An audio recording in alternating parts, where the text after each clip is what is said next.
Bonjour, bonsoir, je continue mes vidéos sur les guides me disent.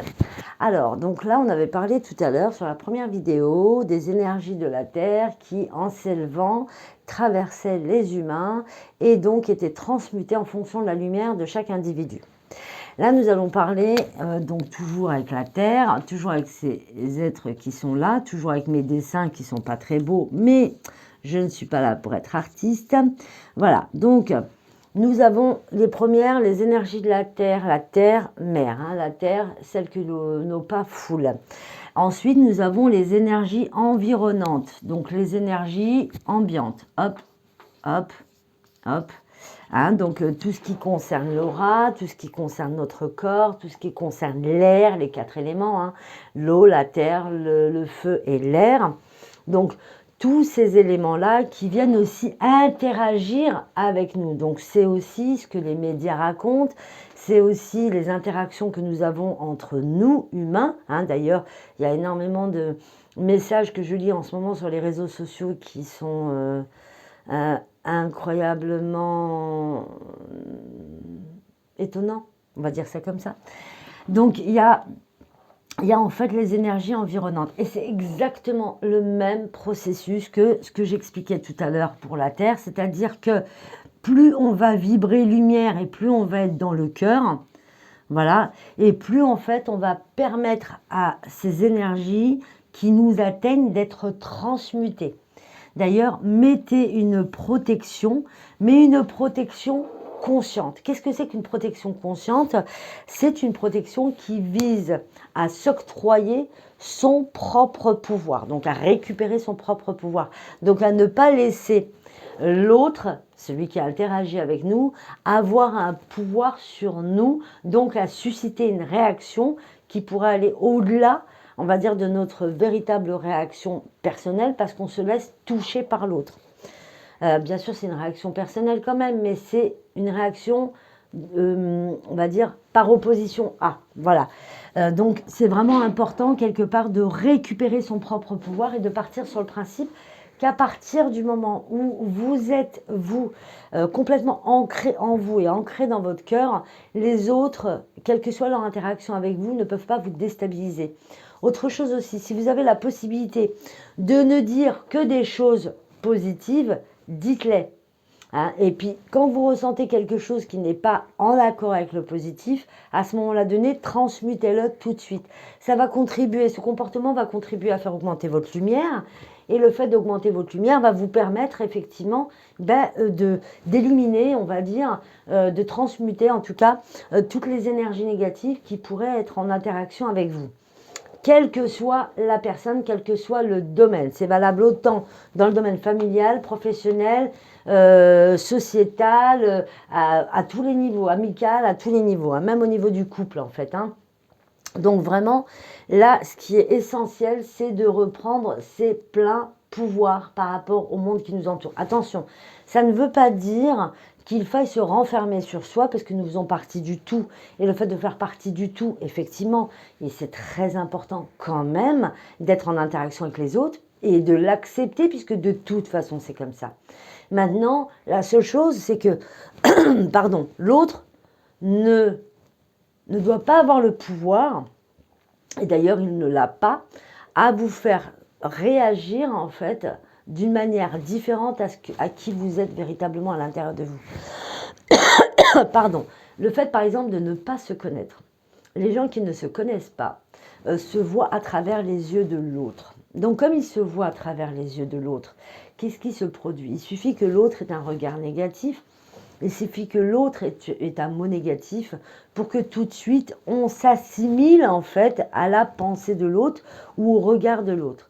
Là, ça veut dire que déjà il y a un manque de confiance en soi, une désestime de soi-même, mais surtout qu'on n'a pas récupéré ses pleins pouvoirs parce que finalement on ne se connaît pas suffisamment et on se fie donc quelque part indirectement aux autres, au regard des autres. Ça ne veut pas dire que c'est la seule raison pour laquelle on réagit de cette façon-là, mais c'est une des principales selon moi.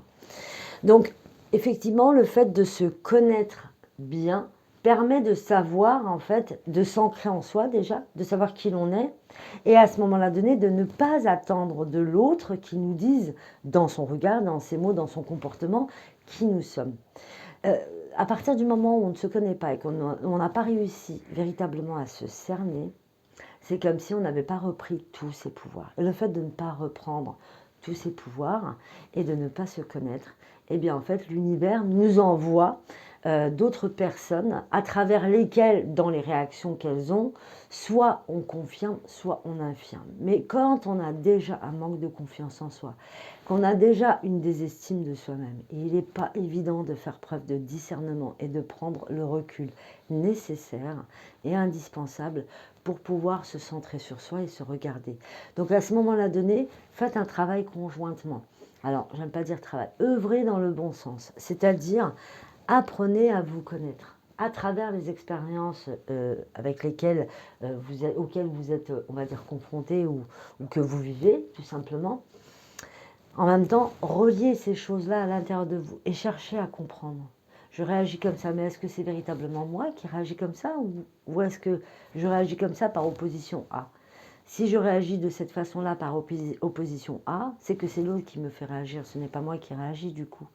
Comme ce n'est pas moi qui réagis du coup, alors qui suis-je et comment je réagirais véritablement? Donc si je reprenais mes pleins pouvoirs, est-ce que véritablement ce que dit l'autre est vrai déjà de base? Pas forcément. Chacun voit les choses selon ses propres perceptions, c'est-à-dire le vécu qu'il a eu, les expériences, l'endroit où il est né, l'épigénétique, le domaine familial, le domaine scolaire. Tous ces éléments-là rentrent en ligne de compte.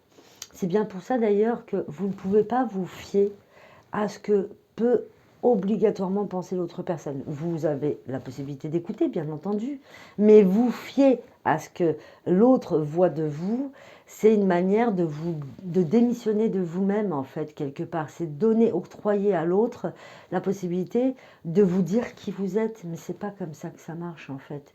Vous avez tous les éléments nécessaires, indispensables en vous pour pouvoir apprendre à vous connaître et savoir qui vous êtes véritablement. Et il n'y a qu'en passant par là que vous allez réussir, on va dire entre guillemets, à vous centrer complètement sur vous et à savoir exactement qui vous êtes face à tous, en fait, hein, d'accord? De façon à ne pas laisser ni X ni Y vous faire du tort, alors que c'est vous qui avez validé, entre guillemets, cette interaction avec vous parce que vous n'avez pas pris le gouvernail de votre vie. Voilà. Hein, donc prenez vraiment le gouvernail, c'est-à-dire le pouvoir de faire des choix, le pouvoir de savoir qui vous êtes, le pouvoir tout simplement que vous avez eu déjà dès votre naissance et que vous avez de façon intrinsèque en tant qu'être humain. Voilà. Ce pouvoir-là, après derrière, bien sûr, il faut l'utiliser à bon escient. Hein. On ne prend pas un pouvoir dans le but de faire du mal. On prend notre propre pouvoir tout en l'alliant, bien sûr, à ce que je disais tout à l'heure, donc l'amour, la gratitude et la lumière, de façon à ce moment-là donné, être au plus proche de notre essence véritable, d'accord? Être au plus proche de notre essence véritable. Être dans l'amour, effectivement, va nous retenir de faire des choses qui sont négatives.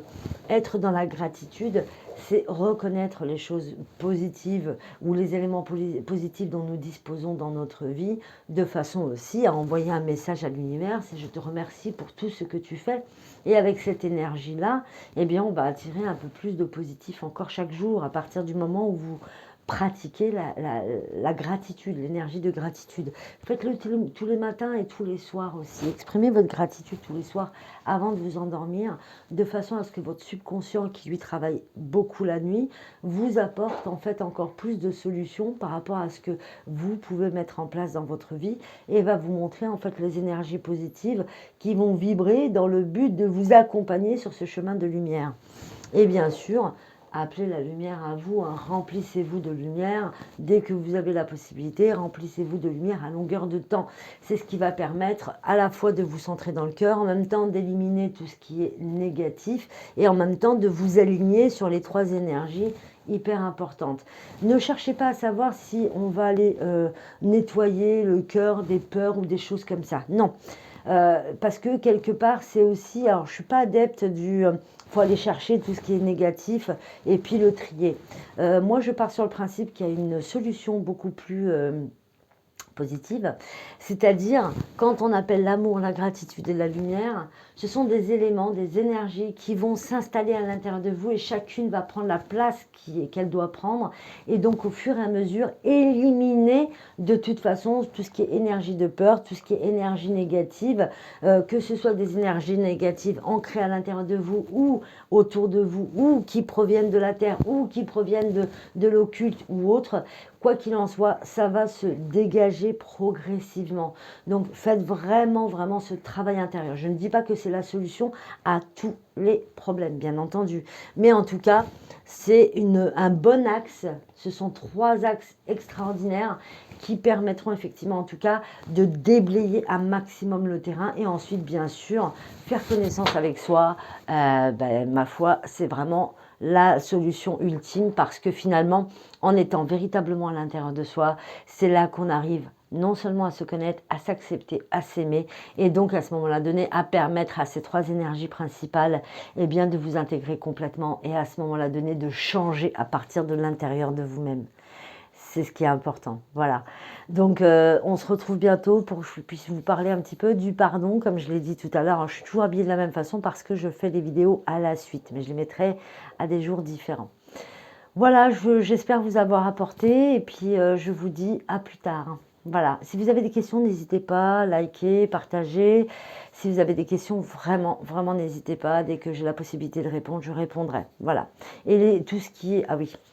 Tout ce qui est commentaire négatif, si vous voyez que votre commentaire n'est pas affiché, c'est que quand il est négatif, je ne le mets pas. Pour la simple et unique raison, c'est que c'est mon mur et que je n'ai pas envie d'avoir des énergies négatives. Donc quand vous posez vos questions, posez-les de façon ouverte, s'il vous plaît, de façon à ce que je puisse vraiment y répondre. Dès qu'il y a un message négatif, en général, je ne le publie pas. Voilà, tout simplement. Je vous souhaite le meilleur.